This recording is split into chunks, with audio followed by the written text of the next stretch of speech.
The following is a special multimedia presentation from NorthJerseySports.com. Brought to you by the Bergen County Education Association. Bergen County Public Schools work because the BCEA works with you.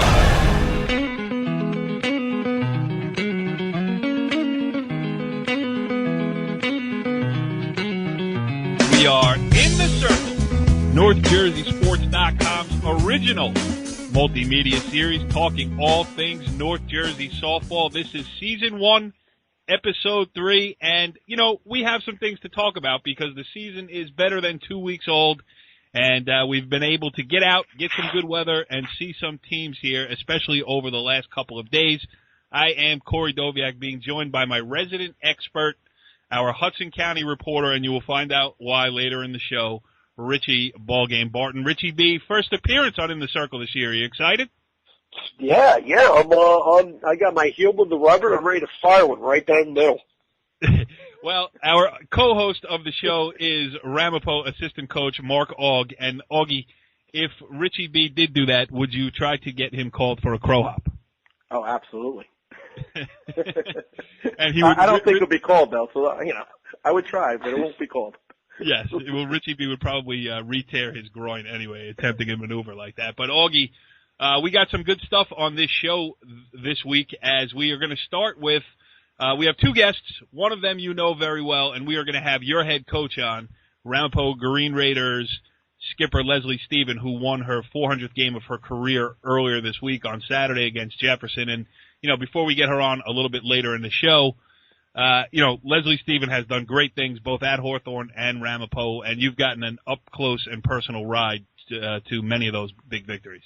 Oh, yes. And honestly, Corey, the 400th win was probably the most pressure-packed game we've played in years. It was like winning a county championship.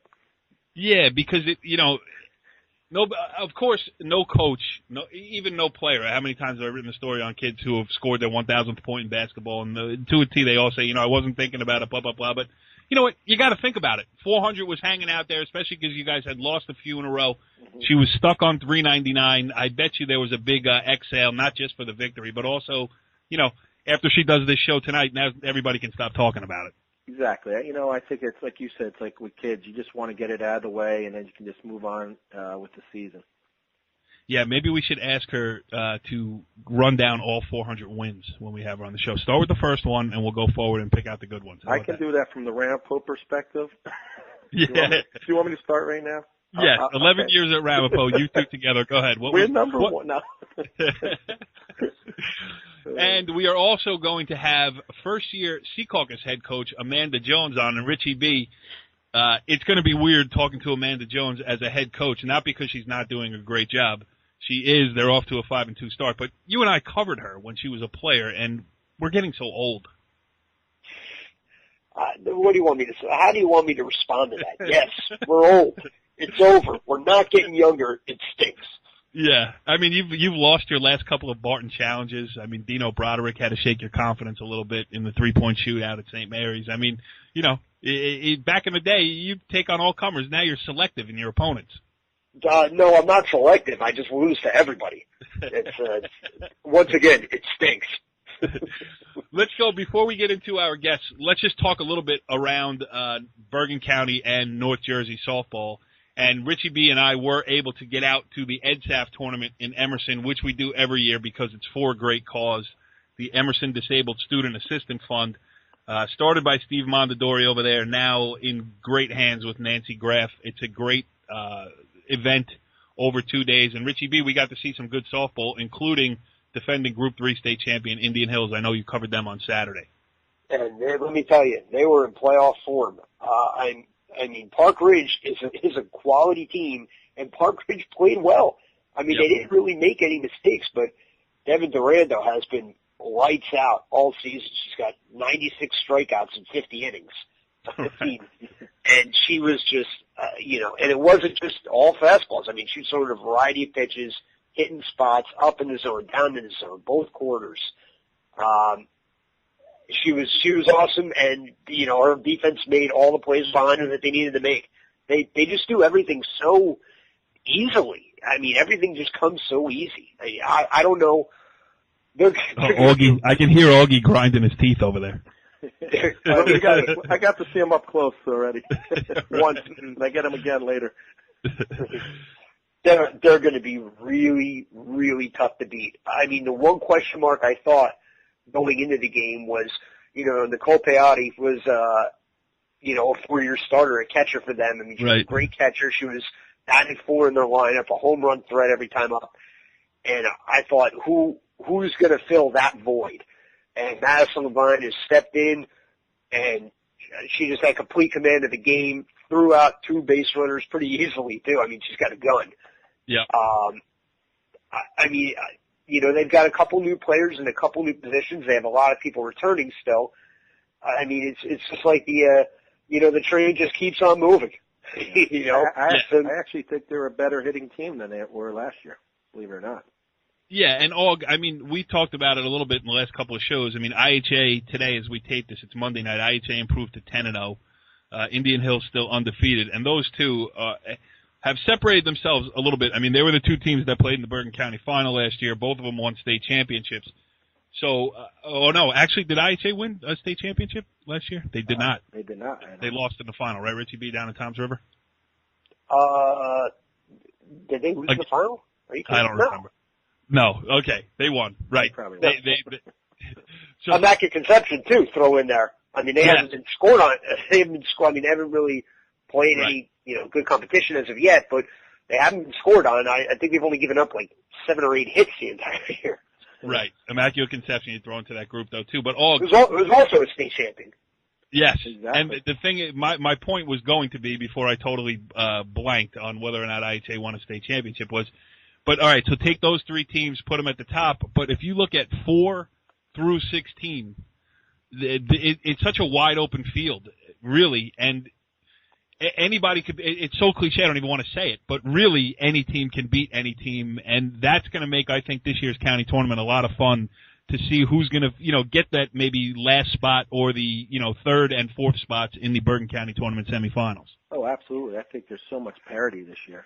And like you said, here's a team start off 0-3, Paramus Catholic. Well, you know what? Right. They're 0-3. They start off with IHA, DePaul. I mean, their schedule now they're 3-3. But there's a couple teams I'm sure you saw this weekend. Actually, I thought Northern Highlands pretty impressive. Absolutely, they hit the ball. Duncan, the left-handed pitcher for them, was great when I saw them. Yes, I'm very impressed with Northern Highlands as well. Old Dapan, Pascack Valley, we can go on and on. Mawa, Battlebrook, you can go on and on. There was, like you said, 4 through 16, or could be who's going to get that spot, honestly, besides those top 3. But who says on any given day anybody can beat anybody, though, just need that lucky. It's going to come down to who gets hot at that time, because any of those teams that you mentioned, and I should say, like I saw Old Dapan twice in the last week. They got a freshman pitcher, Julie Rodriguez, freshman left-handed pitcher. I think she made all of their starts before today's game. Again, taping on Monday night. Kristen Farrell got the start for them today. But Julie Rodriguez starts her high school career with a 5-1 record. The lone loss against Pascack Valley, and she also hits number 2 for them, and she put 3 balls into the left center field gap on Sunday against Emerson too. So the newcomers are coming up, and it is going to be a fun ride, I think, this year in the Bergen County tournament. And the one thing we didn't mention is the one that you just threw out there, Pascack Valley. Right. I mean, Auggie threw out just like 5 or 6 teams there. Pascack Valley's undefeated. They could get the 4 seed. That's true. And the good thing about them is what most teams don't have. They have 2 number 1s. They're just throwing them each other every other day. They're throwing one out there. Like Plezak and Schneider. They just keep going back and forth. Before we get to our guests, I don't want to hold up Leslie Stephen any longer, though, too. The last question I'll ask you is, as a coach, I mean, how important is that, in softball, when you have a number 1 that you can ride, like an IHA with a Steph Thomas, you can go down the list. But is it a real advantage to have 2 number 1s? I think it is, because with the weather, especially, look at tomorrow. Yes. We're talking heavy rains, possible snow again, for crying out loud. You'll start getting backed up, and you know what? There's times where you're going to throw your pitchers 4 straight days. It's nice to have another kid in there that you can throw in once in a while. Aug, our first guest of the night, and I know you probably had to do tons of homework and show prep to get ready for our next guest. Let's, without further ado, welcome in the one and the only head coach of the Ramapo Green Raider softball team, Leslie Stephen. Coach, thanks for joining us here on In the Circle. Thanks, Corey. Nice to be here. Aug, great to talk to you outside of school. And Leslie, I know when you said that it's great to be here, I know you were lying, but I do appreciate the fact that you at least made an attempt to pretend that you enjoy coming on our talk show. Thank you, Corey. Thank you. I'm trying to, be very cooperative would be the key word here, cooperative. Yes, and we do appreciate it for sure. All right, so now let's, we're not sitting in the same room. We are on the same line. And I will not be able to see your cheeks redden, but they are going to when I read off this list of accomplishments here. Leslie Stephen, 11 years as the head coach at Ramapo, 7 league titles, 4 county finals, 3 county championships, a three-peat, 4 sectional finals, 3 sectional titles, 3 trips to Toms River, 1 state title, and as far as Auggie and I can think, I mean, we beat our brains a little bit here, and we might be wrong, but you are maybe the only, if not one of the very few coaches in North Jersey to win a state title as both a player and a coach at the same school. So, it has been a glorious run, topped by your 400th career win on Saturday at Jefferson. So I don't even know if there's a question in there, but I guess I just want to say congratulations. Well, thank you. Thank you very much. I've been very lucky, and, it's pretty neat when you can play for a school and then come back and give back to it and, be very fortunate to experience the successes that we have. So, I really feel very lucky and fortunate to be in the right spot at the right time. Yeah. What does 400 wins mean to you? I mean, I know I can almost predict your answer. But, have you gotten a chance to digest that? I mean, 400 victories is a lot of victories in the same place. It means you're old. That was my prediction. That's what I would have said. But we're all old here on this line, so, Oh, gosh. Well, some of those wins, don't forget, were from Hawthorne, so right. it was a career that I was lucky to start in Hawthorne. And, that was a place that, was a great place to break in. Yeah, I had fantastic kids there. They were blue collar. They worked hard. They have a great feeder system, I had a tremendous, support system. My very first assistant coach there, Karen Sneeden, was there with me, and Don O'Connell came and helped, Lynn Shortway's aunt, and, just had a great crew, surrounding me there. And very nice to have one of my former players, Lynn Shortway, take that program over for a while before she moved on to do other things, and Karen actually took it over after I left, and then Lynn took it over after Karen. So, that's kind of exciting to get a start there, and then I get to come back and coach at Ramapo and, very, very lucky to experience, the successes. And, it was great because that's where Auggie and I started to coach. He was always a Pompton Lakes guy, and I'd be down the hill at the Bears, and he'd always be teasing me because most of the time Pompton had the better of us. But right, those were good Pompton teams in those days, yep. Yep, well, we had a few classic games with them, and, we'd always kid. And he would always say, well, if you ever come to Ramapo, I would coach with you. And I was like, well, if I ever come to Ramapo, you better coach with me. And the rest is a short book. The rest is literally history. One of your best moves you ever made. Auggie, hold on. I'm looking for a sound effect here. You know what? I'll go with this one here. Okay. Because I know it's been like a dream for you, so we'll use that as this week's sounder for Augie's fun fact. Why don't you hit us with that? Okay, this week's fun fact: I have been part of 222 of those 400 wins, sitting right next to Coach Stevens at Ramapo High School. That is crazy. I mean, talk about an odd couple. Fire and ice, babies. Fire and ice.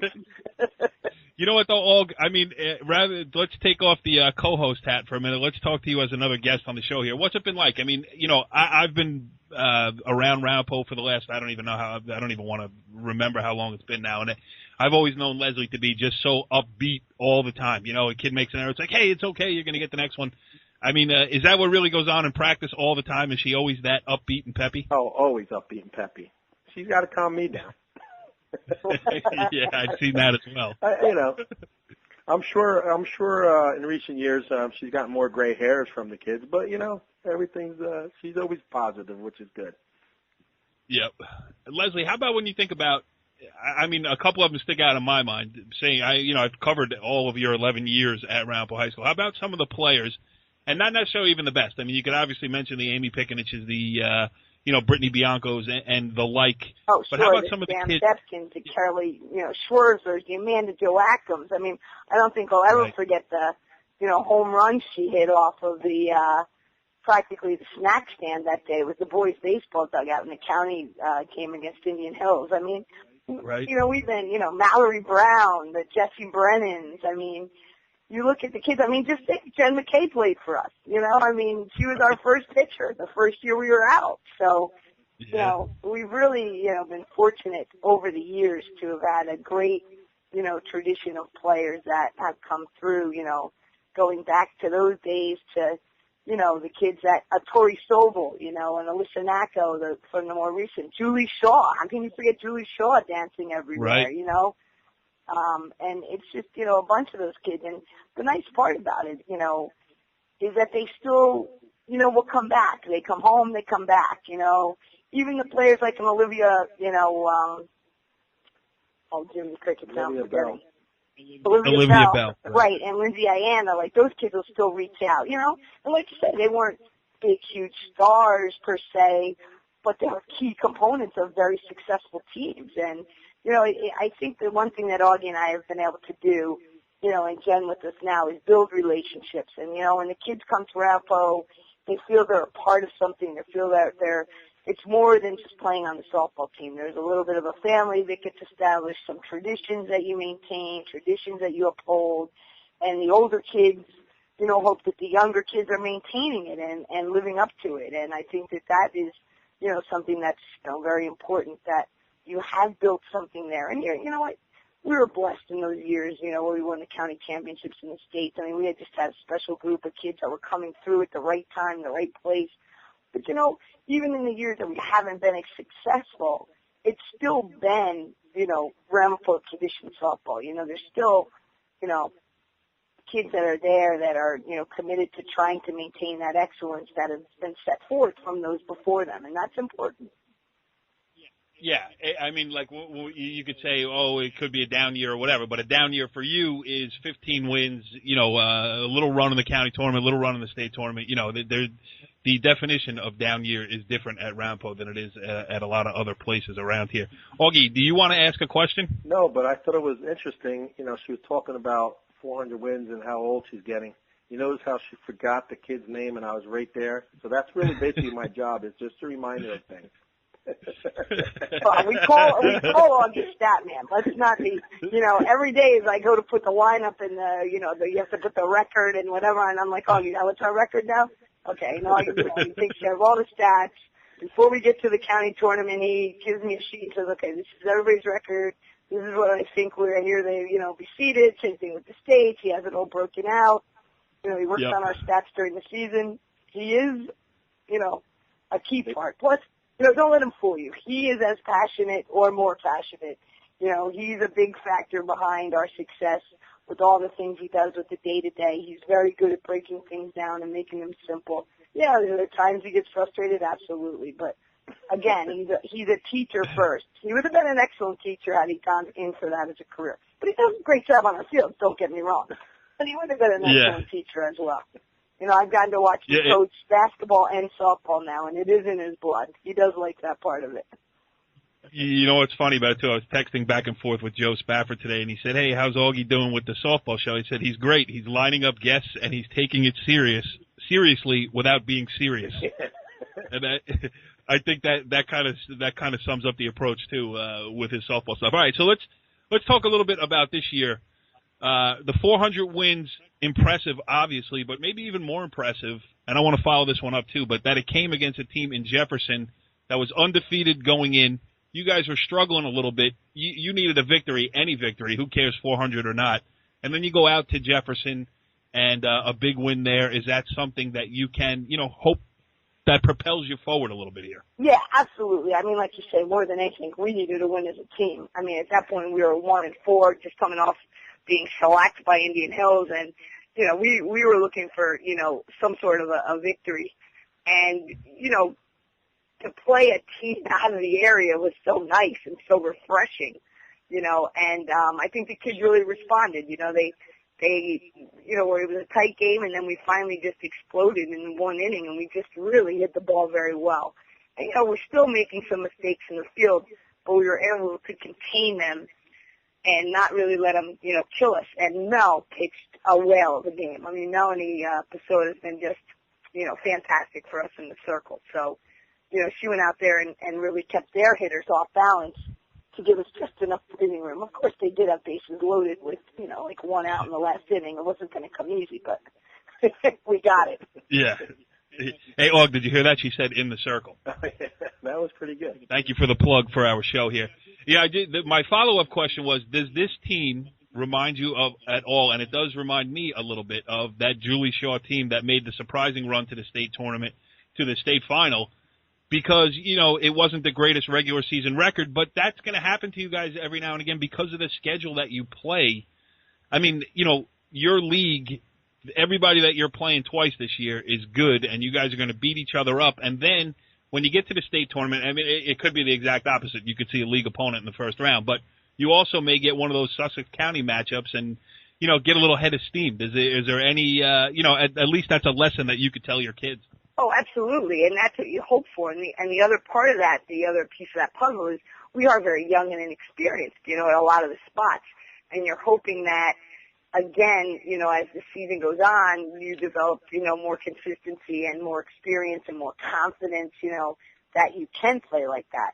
We keep telling them every day that, it's not where we are now, it's where are we as we get to May that, is going to define us. We have to try to find our way and just work hard every day and get better. And I really have to say the kids have bought in it. Their attitude to practice has been fantastic, and, they really are working hard. So it's just, can we get all the pieces of the puzzle together? Yes. Auggie, anything else for your esteemed head coach? No, I think she hit it right on the nose, it's just building confidence in these kids, too. They need confidence. And, every day we tell them we believe in them, so, which we do, and hopefully they're buying in, like she said. Yeah. Well, softball, I think, for a game, for I coach a lot of other sports, soccer, basketball, etc. But softball, you're on an island, and if you're not confident, you know how it is. The ball seems to find you. It's like a dog that senses fear. Well, if you want the ball in softball, it finds a way to, to get you. And it's the same thing. Like to be able to play, to be out in the field, you're kind of out there on an island. It's you, where as much as it's a team game, it's not as much as basketball and soccer where, okay, the ball went by and out. Did you kick that out of bounds or did she kick it out, whoever's the turn? Right. You don't notice it as much. Softball, it's right there. So it does take a special kind of kid. Yeah, and also in hoops and soccer, I mean, in soccer you can funnel the ball through a great center midfielder. Get the ball to X and let her go. In basketball, you can design plays for your players that you want to have the ball in your hands. In softball, you are at the mercy of the way it comes off the bat. So, exactly. You can't. Well, this girl's going to hit it to third. Let's go put our best fielder at third base. That's our most confident fielder at third base. That's just not going to happen. Wow. Leslie Stephen, the head coach of the Ramapo softball team, graciously accepting our offer to appear on the show today, and then giving us 13 to 14 minutes of quality talk here, Leslie. You better be careful or we will invite you back soon. Thank you.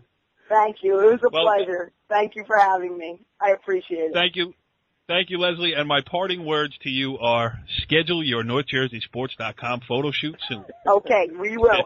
Let's do it. Adding to our list of state championship coaches here, we have one on the line with us. Although she is in her first year at Secaucus, she was on staff last year when the Patriots won the North 1 Group 2 state sectional championship. So we're going to count buddy. Yeah. North 2, Group 1, whatever. But don't interrupt me when I'm rolling, Richie B. Let's welcome in Amanda Jones, the Secaucus head coach. Amanda, thanks for joining us here on In the Circle. Hi, thanks for having me. Well, we are honored to have you on here. Now that I got my first mistake out of the way, I will also mention right now that you are a former player at Rutherford High School, and I immediately equate everything Jones, from Dave Jones, your brother, to Amanda Jones, yourself, with Rutherford High School. So if I make that mistake going forward, please forgive me. Not a problem.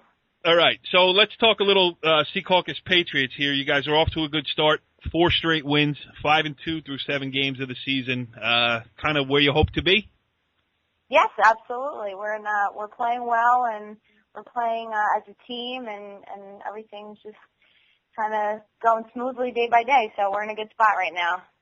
Now, Auggie, you and I had a pre-show meeting here, and we realized that we really don't know that much about Hudson County softball. So we brought in our Hudson County softball correspondent, Aug. Would you like? We should just hand it over to Richie right now. Oh, absolutely. Because like I said, I don't even know where Hudson County is. Go ahead, Richie.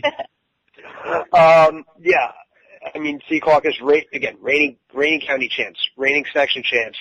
You come into this year with a lot of promise, and then all of a sudden, New Milford 10 runs you on opening day.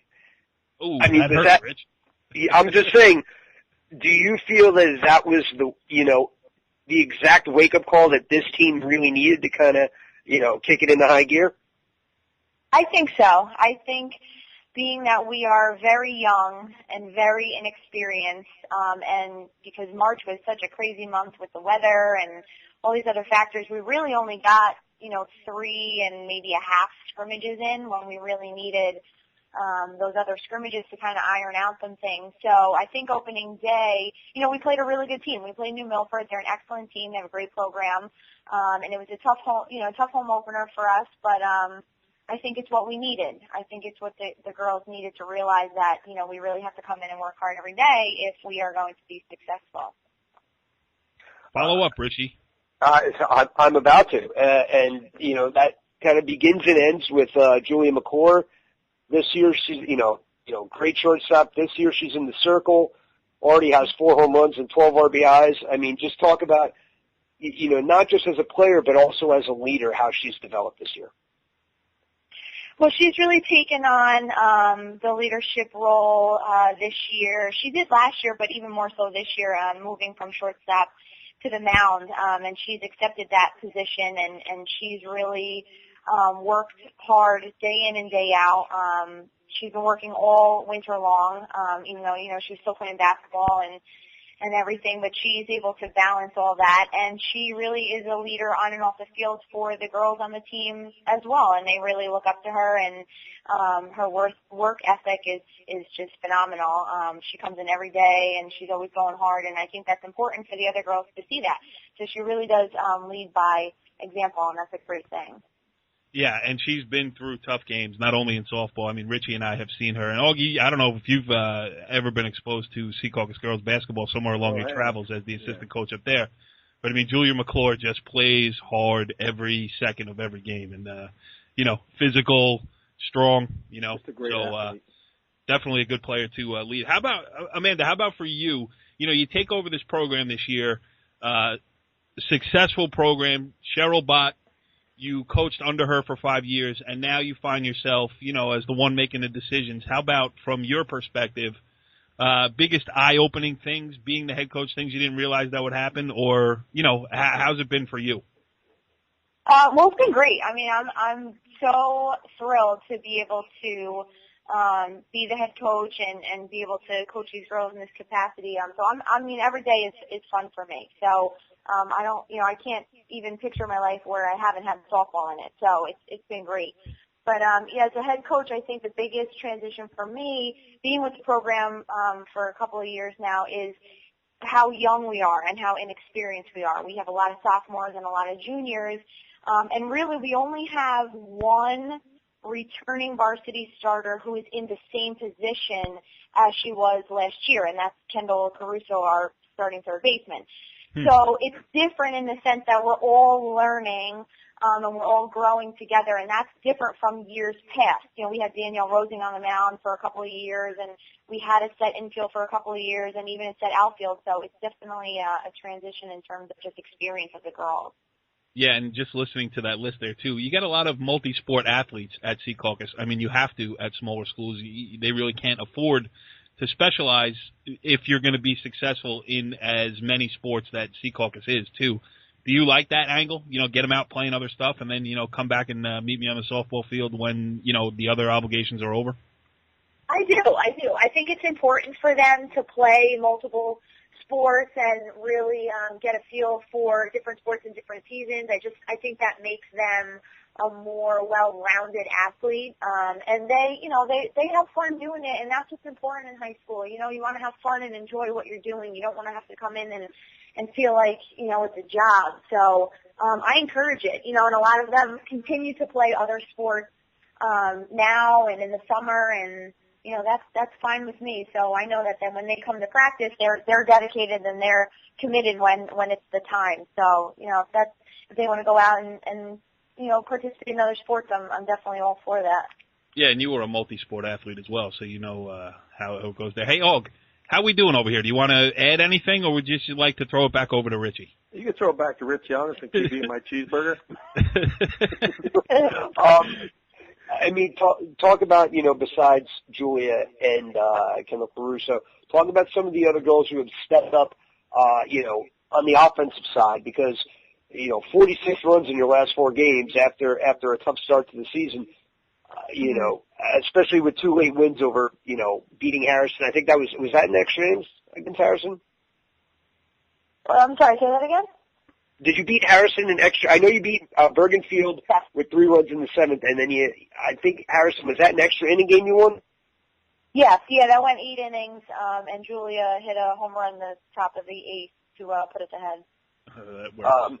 Yeah, the bats are hot lately. You're winning close games. Do you kind of feel like you're getting to where you want to be? Absolutely. I really stress the hitting with them. So we come hit every day. And I told them, it's going to take time as far as our fielding is concerned. It's going to take time because we're a young team, but we have a lot of speed and we also have a lot of power in some of the girls. So we're really trying to work that as much as we can. So right now we're where I'd like to be, and we're just trying to work out a couple things with some of the younger girls. But we've had some nice surprises, like our center fielder, Alison Tolman. She did not play softball last year at all, so she came out for the team this year, and it was a really great surprise. So she's starting center field, and she's got a lot of power, so it was nice to see that. Yeah. This week coming up is a huge measuring stick for you guys. Over the next 7 days, you have at Lyndhurst, home against Richfield, against your alma mater, Rutherford, who's always tough, and then at New Milford. Just talk about how important of a stretch this is for your team. It's definitely very important. We talked about it today in practice. But what's important for me to relate to the girls, especially, as their head coach, is that I don't want them to get too overwhelmed or get too ahead of themselves. I mean, a lot of times you hear coaches say, "Oh, we're just gonna take it a day at a time." But we really, really are taking it one day at a time, because I think for the girls that we have this year, for our squad, for who we are, it's just important to just break it down piece by piece. So it's definitely an important week, but we're just focusing in on Lyndhurst today. Hopefully, we'll get that game in tomorrow or Wednesday, and just taking one hurdle at a time. And that's really what we're focusing on. Amanda, you played for Helen Antolides, is that right? No, she. I actually graduated, and then she came in. Oh, okay. Because I thought maybe she'd try to yell at you across the dugouts. Because I know she yells. I know she yells at Rich every time he shows up at a Rutherford game. For her first words, usually out of her mouth to Rich are, "What the heck are you doing here?" And the heck has been edited for this family show that we're running here. But sounds like things are going well down in Secaucus for you, and we really appreciate you. Yep, go ahead. I was just saying, yeah, they are. Yeah, they're going well, and we appreciate you taking some time out to join us here on In the Circle, and we will definitely keep tabs on what the Patriots are doing, and we'll send our guy. I mean, we have a Hudson County specialist right here on staff. So, yeah, expect to see Richie Barton at a ballpark near you in the near future. Great. Thank you guys so much. Well, Augie, I hope you learned something there in that interview with Amanda Jones. Do you now know how to get to Hudson County? I'm just going to call Richie B for directions. Listen, just don't call me. ever. How about that? How was your cheeseburger, Auggie? Oh, it was outstanding. Outstanding. And would you like to go back to the part of the top of the show where we were talking about Devin Durando of Indian Hills? No. Richie B, we got a lot of softball to cover going forward here as well. I mean, there's still we talked earlier about how many good teams there are. I mean, it just makes more work for us. Listen, you got to work hard to get to where you want to be. I mean, these kids know that, these coaches know that, and we know that from covering the games. Yeah. How about that, Augie? A little inspirational speech from Richie Ballgame Barton. Wow. You want to come and talk to my team tomorrow? No, thanks. I want to be sleeping in about 5 minutes. We got IHA next week. Oh, please, they stink. Terrible program. No track record. I can't even hope for a rain out. They got turf. Maybe another snowstorm will come, or a hurricane or something. Yeah, and then you'll find out that IHA built a dome. Yeah. Anthony doesn't want to miss one game. Anthony had to pay somebody to plow it. It's all plowed. Right. Anthony Lareza, a.k.a. Frank Sinatra, will join us later on in the season as well. As we know, Sinatra never goes on first. But this edition of In the Circle, Season 1, Episode 3 in the books, and we will get back at it next week. Follow the leader.